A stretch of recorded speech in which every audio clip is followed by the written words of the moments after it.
పరిశుద్ధుడా, ప్రేమగల తండ్రి, కృపగల దేవా, మీ పరిశుద్ధ నామానికి మా నిండు కృతజ్ఞతా స్తోత్రములు వందనములు చెల్లిస్తున్నాం. విలువైనటువంటి, శ్రేష్టమైనటువంటి, అమూల్యమైనటువంటి దైవ సందేశాన్ని మేము ధ్యానం చేస్తుండగా మాకు నాయన సులభముగా దేవుని వాక్యం అర్థమవుతూ మా హృదయంలో దాన్ని స్థిరపరచుకోవడానికి సహాయం చేయండి. నన్ను సిలువ చాటులో మలుగుపరచి దేవుని వాక్కు మాత్రమే నేను బోధించలాగునా మీ శక్తితో బలముతో నింపి పరిచయం వచ్చిన ప్రియబిడ్డలందరి ద్వారా మీరే ఘనత, మహిమ, ప్రభావములు పొందగలరంటూ యేసు నామమున వేడుకుంటున్నాము తండ్రి, ఆమేన్. దయచేసి కూర్చుందాం.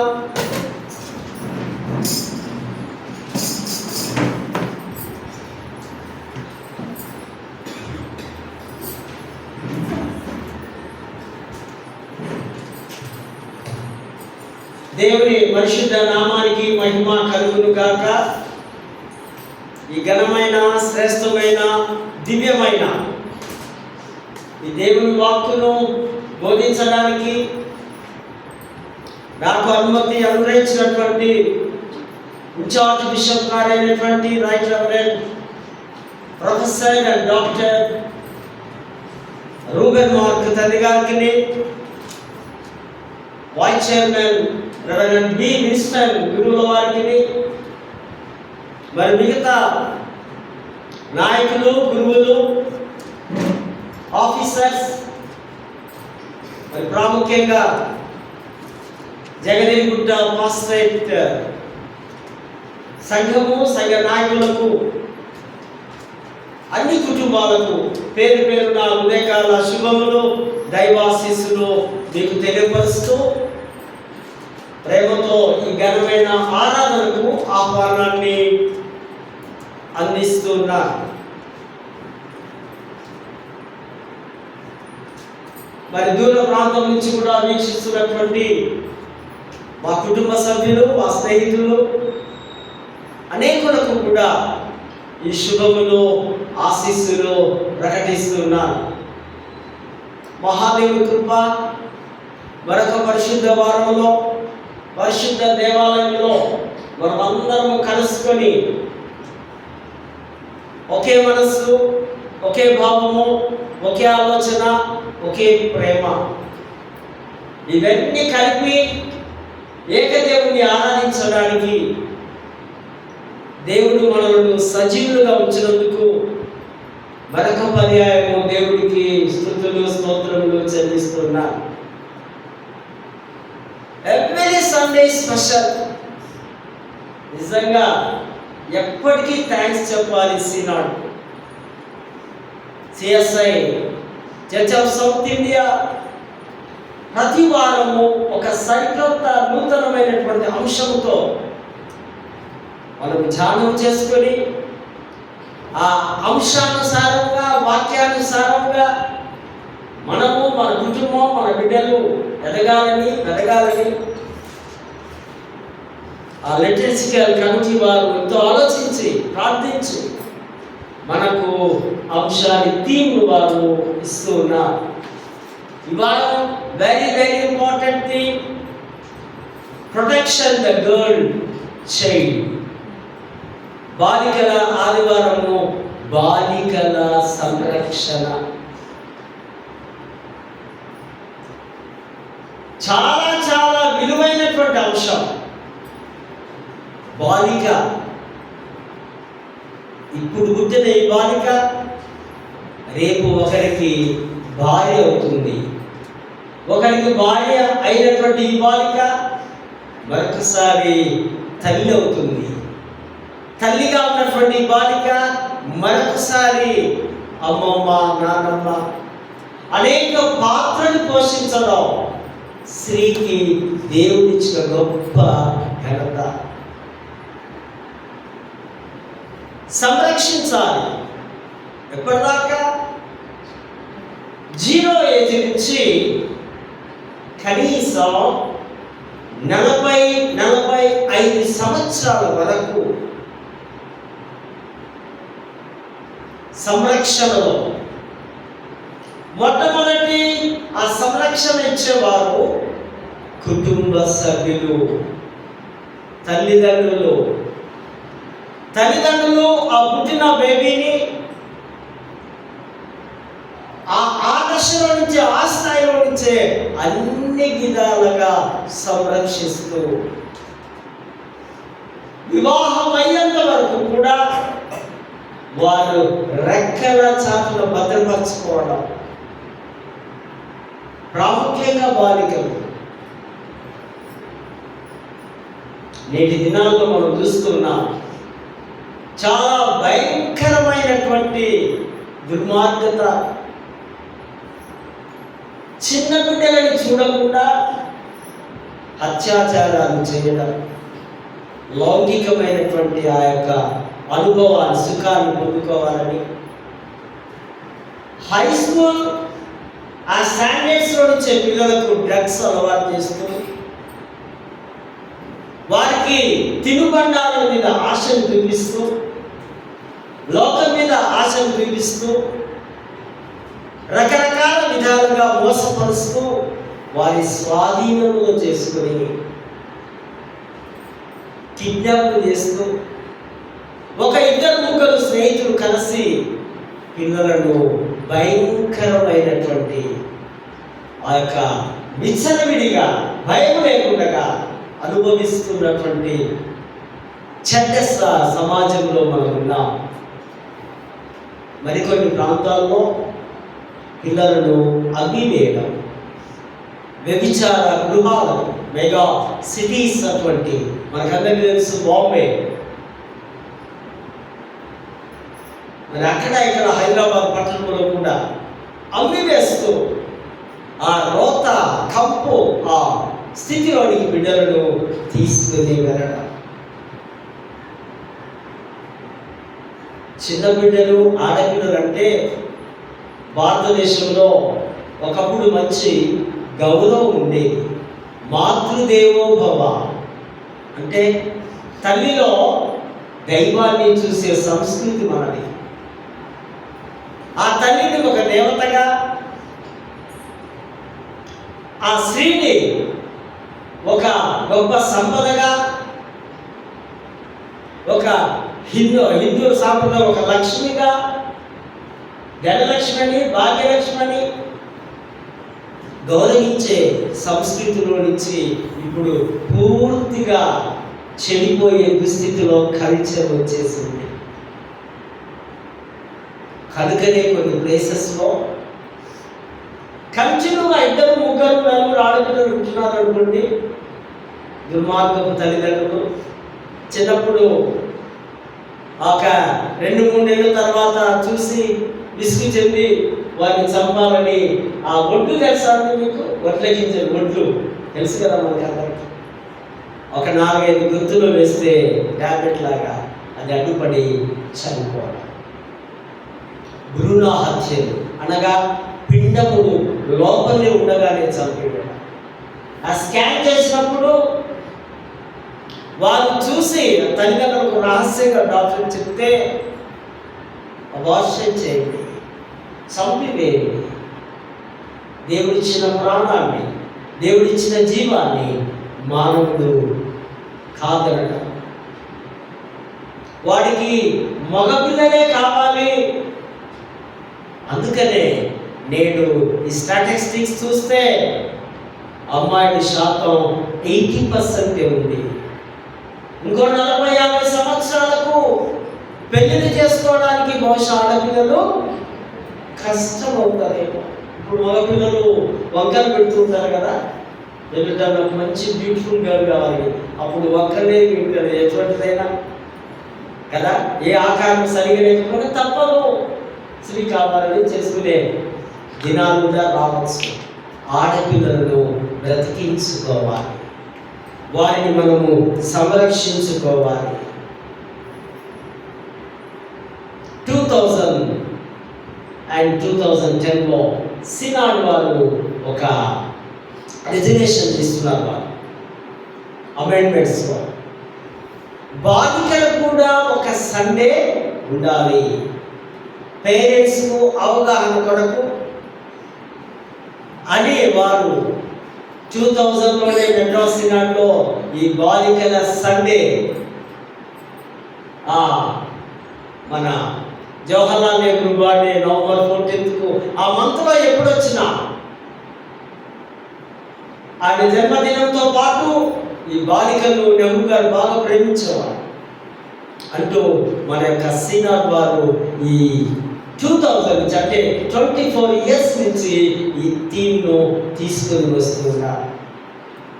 మరొక సంఘటన అక్కడే జరిగిందట. తమిళనాడు ఫ్యామిలీస్ నుంచి ఒక కపుల్స్ను తీసుకొని వస్తే వారికి టెస్ట్ మని ఇస్తున్నారు. మాకు 2 అమ్మాయిల తర్వాత మేము వెయిట్ చేస్తున్నాం కొడుకు కావాలని, కానీ కొడుకు ఇవ్వలేదు దేవుడు, మళ్ళీ ఆనందం ఇచ్చున్నాడు. మేము డిస్టర్బ్ అయిపోయి నేను మా వైఫ్ ఈ చిన్న బిడ్డను చంపేయాలని వారు మాట్లాడుకుంటూ ఉంటే ఒక 9 ఇయర్స్ పెద్ద కుమార్తె వారి యొక్క వాదనలు మాటలను విన్నది. ఇది ఈరోజు నైట్ ఎట్లయినా చంపాలని అనుకుంటున్నప్పుడు ఈ పిల్ల పడుకోకుండా ఉంది. అడుగుతున్నారు అమ్మ నాన్న, ఈ టైం అవుతుంది 10-11 అవుతుంది, ఎందుకు నిద్రపోతారు? ఏంటి కారణం? ఎప్పుడు తెల్లి పడుకుంటావు కదా అంటే, లేదు నేను మీ మాటలు విన్నా, నేను నిద్రపోతే ఈ చిన్న పిల్లలు ఇది చంపేస్తారేమోనని భయంతో నేను వేడుకొని వెంటనే ఆ తల్లిదండ్రులు దుఃఖించి దేవుడి సన్నిధానంలో క్షమాపణ కోరుకొని ఆ బిడ్డను బ్రతికించు. బిడ్డల సంరక్షణ, బిడ్డల పోషణ. అబలగాలు సబల అంటూ ఆడపిల్లలు అన్ని విధాలుగా ముందు వరుసలో మన భారతదేశంలో వారి చేయని పని అంటూ లేదు. ఒక పని ఏమన్నా చెప్తారా? వడ్డెలో ఉంటారు, బండ పెడతారు కదా. ఆమెకు శక్తి లేదని మనం అనుకుంటామేమో, మన పిల్లలు పని పాటలు చేయక బలం ఉండదేమో. ఒక స్త్రీని కొట్టాలంటే మేము 4-5 మొగల్లో పోవాలి. అంత హ్యాండ్ పవర్ వాళ్ళలో, ఆ శక్తి, ఆ కష్టపడేది. ఆ కష్టం నుంచి విమానాలు నడిపే స్థాయికి కూడా బాలికలు ఆడపిల్లలు ఉంటారు. ఇక పిల్లలు పెంచకపోవడం, కనకపోవడానికి ప్రాబ్లం ఏముంది మనకు? ఆడపిల్లలు మరి ప్రేమ మూర్తులుగా మరి అనేక గ్రంథాల్లో మనం చూస్తున్నాం. గవర్నమెంట్ అనేక పథకాలు కూడా ఇస్తున్నారు కదా. కళ్యాణ లక్ష్మి కేసీఆర్ గారు వారికి స్కూల్స్లో, హాస్టల్స్లో అంతా ఫ్రీ, స్కాలర్షిప్స్, అనేకమైనటువంటి పథకాల ద్వారా గవర్నమెంట్ కూడా ఒక విధంగా ఆడబిడ్డలను పోషిస్తుంది. ఈ మధ్యలోనే ఒక 6-7 months అనుకుంటా ఆఫ్ఘనిస్తాన్లో టెర్రరిస్టులు ఆ గల్ఫ్ ప్రాంతంలో కొంత ప్రాంతం వారి చేతికి దక్కించుకొని విజయం పొంది ఆఫ్ఘనిస్తాన్ ఆ ప్రాంతంలో అంతా వారు 12 to 15 years అమ్మాయిలందరూ స్కూల్కు బంద్ చేయాలి. మా టెర్రరిస్ట్, మా ఫ్రెండ్స్కు మీరందరూ భార్యలుగా ఉండాలి. మీకు వివాహం లేదు కానీ మా పురుషుల దగ్గర ఉండాలని దుర్మార్గపు ఆలోచనతో అక్కడ ఉన్నటువంటి ఆ ముఠ లేదా ఆ యొక్క నాయకులు, టెర్రరిస్టులో ఉన్నటువంటి పెద్దలు ఆఫ్ఘనిస్తాన్లో మరి ప్రస్తుతం కొనసాగుతున్నటువంటి దుస్థితి, ఆడపిల్లలను బలవంతంగా చేయడం. మనకు తెలుసా 2014లో మనం ఒకసారి గుర్తుపెట్టుకున్నాం. మలాలా యూసుఫ్జాయ్ అప్పుడు ఆ పిల్లకు only 17 years.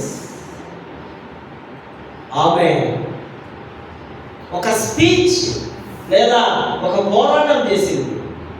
Pakistan girl Malala యూసఫ్జా చాలా ఇంచుమించు కొన్ని దినాలు టీవీలో పేపర్లో పేరు రోగిపోయింది.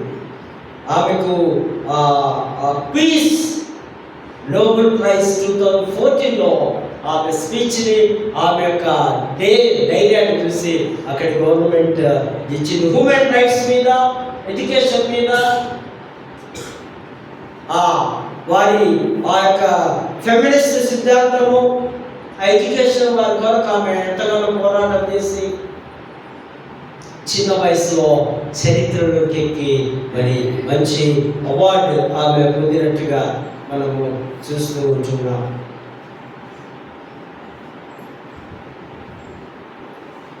Social media, TV, news papers అంతటా కూడా మరి ఈ యొక్క అమ్మాయి గురించి ప్రచురణ జరిగింది. బేటీ బచావ్ బేటీ పడావ్ అనేటువంటి ఒక సూక్తి కూడా మన గవర్నమెంట్ ఇచ్చింది. ఆడపిల్లలను కాపాడండి, ఆడపిల్లలను చదివించండి. మొట్టమొదటి girls school Srirampur William Carey గారు కలకట్టా ప్రాంతంలో 18th centuryలో స్కూల్స్ స్టార్ట్ చేయడము జరిగింది. అప్పటి నుంచే స్త్రీలు చదవడం మొదలుపెట్టారు. నేడు అనేక రంగాల్లో మన బిడ్డలు మనము చేస్తూ ఉంటున్నాం. లేఖన భాగాల్లో మనం చూస్తే యోబు చాలా ధనవంతుడు, చాలా గొప్పవాడు. యోబుకు రోగాలు రావడానికి ఒక బలమైన ఒకే ఒక కారణం, ఆయన విశ్వాసాన్ని దేవుడు పరీక్షిస్తున్నాడు. మనం గుర్తుపెట్టుకోవాలి మాట. మనకు రోగాలు వచ్చినా, కష్టాలు వచ్చినా, పరిస్థితులు మనకు అనుకూలించకపోయినా దేవుడు మనలో పరీక్షలోనికి పంపిస్తున్నాడు. యోగులో ఉన్నటువంటి మరొక శ్రేష్టమైన గుణం, ప్రతి సాయంకాలం ప్రతి ఉదయం తన పిల్లల కొరకు ప్రార్థించేవాడు. తన బిడ్డల కొరకు ప్రార్థించేవాడు. 7 కుమారులు, 3 కుమార్తెలు, పశు సంపద. ఆ దినాల్లో ధనవంతులు అంటే పశు సంపద బాగా ఉంది. సో ఆ విధంగా ఆయన సైతాను శోధన ద్వారా అన్ని సర్వం పోగొట్టుకొని చివరికి కేవలం దేవుని మీదనే ఆధారపడినప్పుడు దేవుడు యోగును 2 దీవించాడు. ఆస్తులు 2, పిల్లలు కూడా చక్కగా ఒక 3 కుమార్తెలు, చాలా సౌందర్యవంతులట ఆయన బిడ్డలు. మరి ఎంత బ్యూటీనో మనకు తెలియదు. మనం మిస్ ఇండియాలో మిస్ వరల్డ్ మిస్ అవ్వా అంటున్నాం కదా, కానీ అంతకంటే యోగ బిడ్డలు సౌందర్యవంతులని బైబిల్లో రాయబడి ఉంది. ఇదొక శ్రేష్టమైనటువంటి తనకున్న శాస్త్రాన్ని కూడా, ఆశీర్వాదాన్ని కూడా కుమారులతో పాటు కుమార్తెలు కూడా ఆయన పంచి ఇచ్చినట్టుగా, ఒక మంచి తండ్రిగా సమాన స్థాయి ఇచ్చినట్టుగా మనము యోగు యొక్క జీవితాన్ని చూస్తూ ఉంటున్నాం. యోగు తన బిడ్డల పట్ల సంరక్షకుడుగా ఉన్నాడు. అదేవిధంగా సువార్తల పాఠంలో చూస్తే ఒక కనాను స్త్రీ, కనాను ప్రదేశం అంటేనే మనకేమర్థం కావాలి, అది యూదేతరుల ప్రాంతం లేదా అన్య దేశంలో. తూరు సీదోను మన బైబిల్ మ్యాప్స్లో మనకు కనిపిస్తాయి గోడలు. తూరు సీదోను, కెనాను ఇవన్నీ కూడా యూదేతరులు ఉంటారు. అందులో నుంచి వచ్చింది ఒక స్త్రీ, తన కుమార్తె బలహీనపడిపోతుంది, దయ్యం బట్టి చాలా భయంకరమైన పరిస్థితులు ఉన్నప్పుడు ఆమె వస్తూ యేసు ప్రభు దగ్గరికి వస్తుంది. ఆమె యేసునందు నెంబర్ 1 పాయింట్ విశ్వాసం ఇచ్చింది. ఆమె విశ్వాసం ఉంచింది కనుక యేసు యొక్క పితరుని జ్ఞాపకం చేసుకొని, దావీదు కుమారుడా నన్ను ఖండించు, నన్ను కాపాడు, నాకు సహాయం చేయి, ఇదిగో నా కుమార్తె ప్రాబ్లం ఇది అని బ్రతిలాడుతూ ఉంది. యేసయ్యను మెస్సయ్యగా గుర్తించింది. బహుదేవుడు దేవతలు ఆ ప్రాంతంలో ఉన్నారు, కానీ అవన్నిటికీ ఆ శక్తి లేదు స్వస్థతనిచ్చేటట్టు. ఆమె యేసు యొద్దకు పరిగెత్తుకుంటూ వస్తుంది. రెండవదిగా ఆమె ప్రేమగల మాతృమూర్తి. తన బిడ్డ మీద ఎంతో ప్రేమ ఉంది. బిడ్డని చూసినప్పుడంతా పరితపించిపోయి, అయ్యో నా కుమార్తె ఇలా అయిపోతున్నా. ఆమెలో ప్రేమ ఉంది. ఒక ప్రేమ గల తల్లిని మనము చూస్తూ ఉంటున్నాం. నా బిడ్డ ఆరోగ్యవంతులుగా చేయాలని హరితపంతో ప్రభు దగ్గరికి వస్తూ ఉంటుంది. దయ్యం బట్టి బాధపడుతుందని అంటూ ఉంటే యేసు ప్రభు వారు అంటున్నారు, అమ్మా నేను వచ్చింది ఎవరి కొరకు? ఇజ్రాయెల్ కొరకు, వారికి మాత్రమే సువార్తను ప్రకటించాలి, నా పిల్లలకు మాత్రమే. ఈ యొక్క రక్షణ సువార్త పిల్లలు అనగా ఇజ్రాయెల్ ప్రజలు రొట్టె అంటూ ఉంటే ఆమె పట్టు వదలక మరి వినయము విధేయతతో ఒక నిరీక్షణతో, కానీ ఇది కుక్క పిల్లలకు వేయడము భావ్యము కాదు. కుక్కలు అంటే అన్యులు. కుక్కలంటే మన సాదాయి పెంచే కుక్కలు కాదు. వీరు అన్యులు. వీరేమో ఇజ్రాయెల్ ప్రజలు, వారేమో అన్యులు. వారికి వీరికి పొత్తు అంటే ఆమె అంటుంది, అయ్యా ఆ యజమానుడి బల్ల కింద పడి ఉన్న ముక్కలు లేదా ఆ వేస్ట్ అయినటువంటివి మాకు ఇస్తే మేము కూడా తీసుకొని తింటాం. వదలక విసుగక అడుగుతుంటే చివరిగా ప్రభు అంటున్నాడు, అమ్మా నీ విశ్వాసము గొప్పది. స్వల్ప విశ్వాసం కాదు, అల్ప విశ్వాసం కాదు, నకిలీ విశ్వాసం కాదు. ఈ విశ్వాసం అంట గొప్ప విశ్వాసం. గొప్ప విశ్వాసం ఉంటే మనం ఏదైనా కూడా సాధించగలమని దేవుని వాక్యము తేటగా సూచిగా మాట్లాడుతుంది. ప్రేమైనటువంటి వారు, మన పిల్లల భవిష్యత్తు మన చేతుల్లో ఉంది. పిల్లలు ఎదుగుతూ పెరుగుతూ ఉంటే ఒకవైపు సంతోషం అనిపిస్తుందేమో, కానీ మరొక వైపు ఈ యొక్క భద్రతను, ప్రొటెక్షన్ను ఇవ్వాలి. లోకంలో వారి కొరకు కొన్నిసార్లు అనుకోకుండా మన పిల్లలు వారి ఫ్రెండ్స్ బర్త్డే కనో, లేదా ఏదో పార్టీస్ అనో, లేదా ట్యూషన్స్ అనో రకరకాల కారణాలు చెప్తూ బయటికి వెళ్ళి తిరిగి వస్తూ ఉంటారు.